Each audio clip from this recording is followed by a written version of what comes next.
I remember you talking about recruiting a little bit a couple years ago. Like you just churn them, you just keep churning them. It's just hard to keep people going, and you just never stop recruiting and just keep churning them.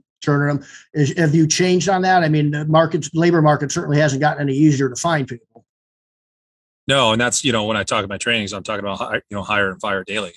And this is not a year-round business. You have a limited amount of time to make as much money as possible, and you can't afford to have employees that are, holding you back from installs. You've got a schedule to keep up, and if it rains or whatever, and you get behind schedule, you can't afford to have weak links out there. And I know it's kind of harsh to say, but you really got to make sure that you find a quality group and try to find that fab 5, 6, whatever you're trying to work with.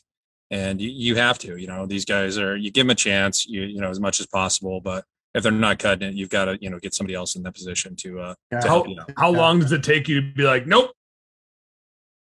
I've seen them walking up from the parking lot like, nope. Back to your car. You're walking too slow.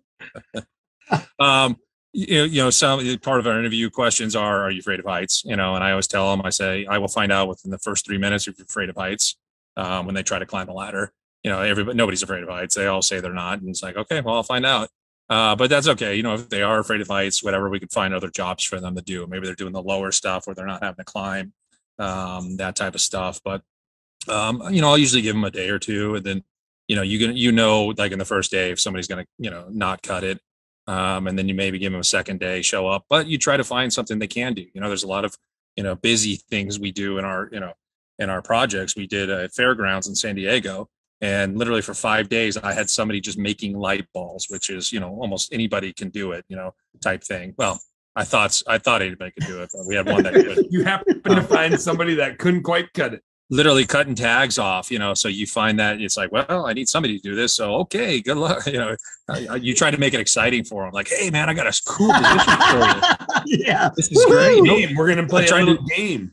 I tried to have everybody else do this and they couldn't do it. Let me see if you can do it, and then you encourage them and you do the best to get them through the day. And, hopefully they, knock some of the light balls out, but little things like that. If I can shift them around and put it on something else, they may not be the tree guy. They might be the bush guy that, they're really good at it. They might be the guy that's good at putting banners up or roof lines or whatever it is.